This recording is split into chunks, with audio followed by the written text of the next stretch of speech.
Você está no canal Eu Estudo a Lição com o pastor Samuel Camilo. Hoje é sábado, dia 24 de agosto de 2024. Estamos introduzindo a lição de número 9 do nosso trimestre, cujo tema será Controvérsias em Jerusalém.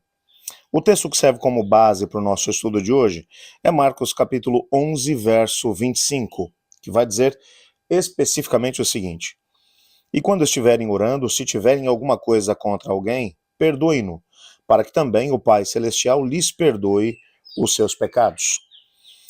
Quando nós pensamos em Marcos no capítulo 2 e capítulo 3, nós encontramos uma série de 5 embates de Jesus com os líderes religiosos do seu tempo.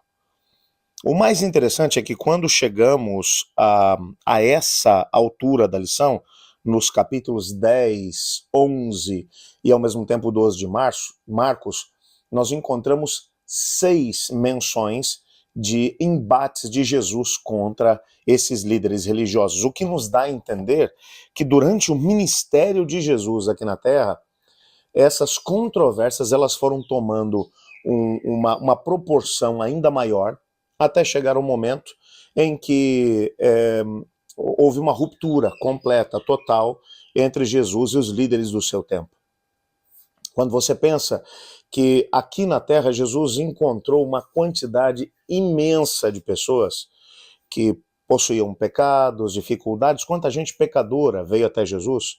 Eu poderia te dar aqui uma série de exemplos, como o Zaqueu, que é apresentado como um indivíduo que era ladrão, que era um indivíduo que extorquia das pessoas. Enquanto cobrava impostos, ele cobrava a mais.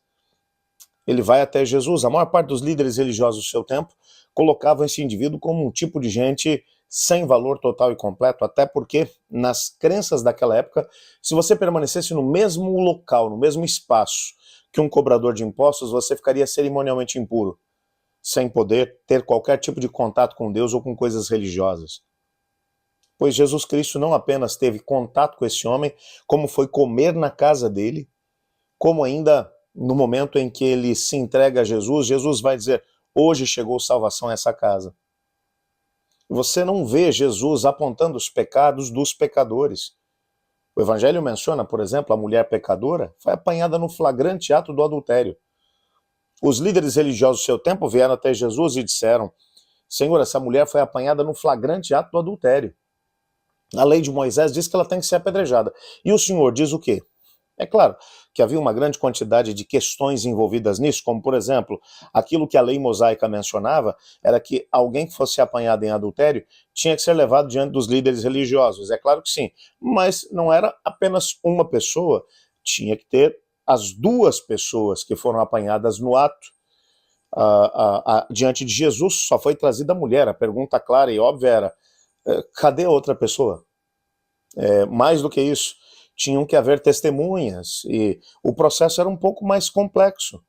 Mas na época de Cristo, os judeus não tinham autorização para decretar a pena de morte. Qualquer situação como essa tinha que ser levada diante dos romanos. É certo que o próprio texto deixa entender que era uma espécie de pegadinha que estavam tentando fazer com Jesus. Se Jesus dissesse: podem apedrejá-lo, eles teriam levado Jesus até os romanos e dito: ó, esse camarada está passando por cima dos romanos. Se ele dissesse que não, eles diriam ao povo: tá vendo? Ele não se preocupa com a lei mosaica. Mas Jesus simplesmente vai olhar para cada pessoa que se encontra ali, para as testemunhas, e vai começar a escrever no chão os pecados daquelas pessoas. Jesus vai olhar para eles e vai dizer: quem não tiver pecado pode jogar a primeira pedra. Ele estava falando especificamente para as testemunhas, que eram testemunhas fraudulentas.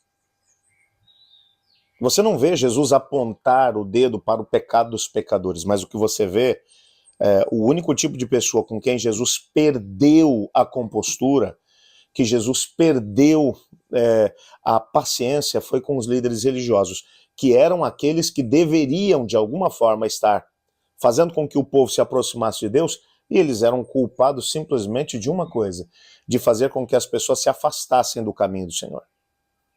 Então, quando você vai olhar aqui para o Evangelho de Marcos, principalmente, que é o menor dos 4 evangelhos, ele vai mostrar isso. Lá no começo do ministério de Jesus, E Jesus teve 5 embates com os líderes religiosos. Quando o evangelho está terminando, ele tem 6 embates. O que ele está mencionando é que a intensidade desses embates aumentou conforme o tempo foi passando.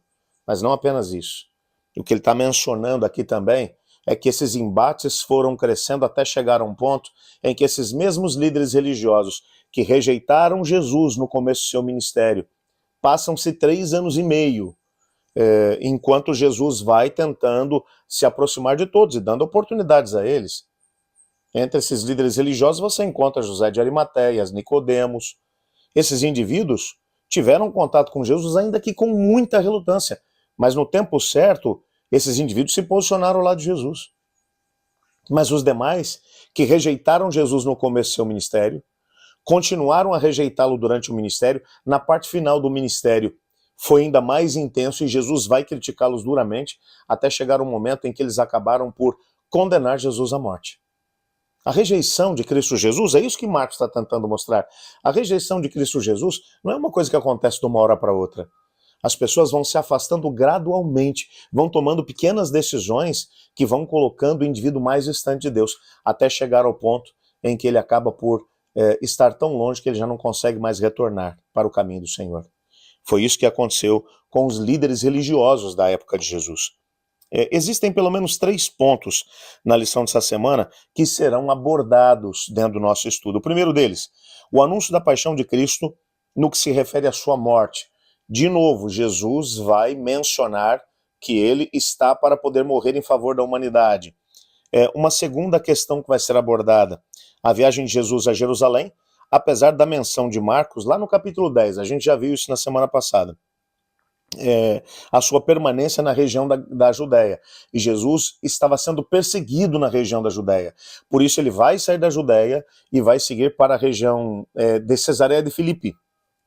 Agora ele retorna de Cesareia de Filipe, ao invés de permanecer na Galileia, o que se esperava, ele vai voltar exatamente para o lugar onde mais procuravam por matá-lo. E mais do que isso, o capítulo 11 vai descrever a importante entrada de Jesus nessa mesma cidade histórica. Qual foi a importância dentro do cumprimento de profecias em relação a essa entrada de Jesus? Nós vamos estudar sobre isso essa semana.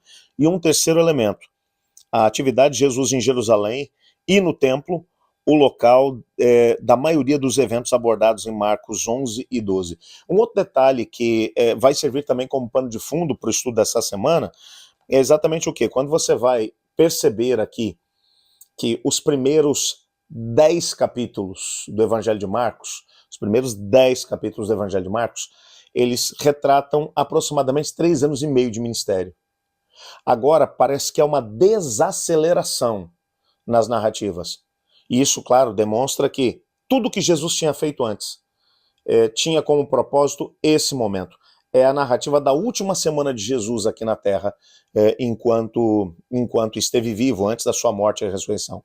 Por que isso é tão importante? Nessa semana a gente vai começar a entender também esses aspectos, ok? Bom, vai valer muito a pena o nosso estudo dessa semana, mas eu já quero aproveitar essa oportunidade para convidá-lo para orar junto comigo. Talvez você tenha aí no seu coração um desejo muito grande no seu coração, você tenha um pedido especial, e eu quero orar por você, quero clamar a Deus por você. Nessa semana eu estou na Igreja dos Campos Verdes, aqui na região de Alvorada, no Rio Grande do Sul. Estou fazendo uma semana especial para o meu amigo pastor Adilson de Jesus Barros. Vai ser uma semana bem abençoada, de 24 a 31 de agosto. Se você estiver aqui pela região e quiser aparecer, será muito bem-vindo. Mas eu quero orar junto com você nesse momento. Una-se a mim nessa prece.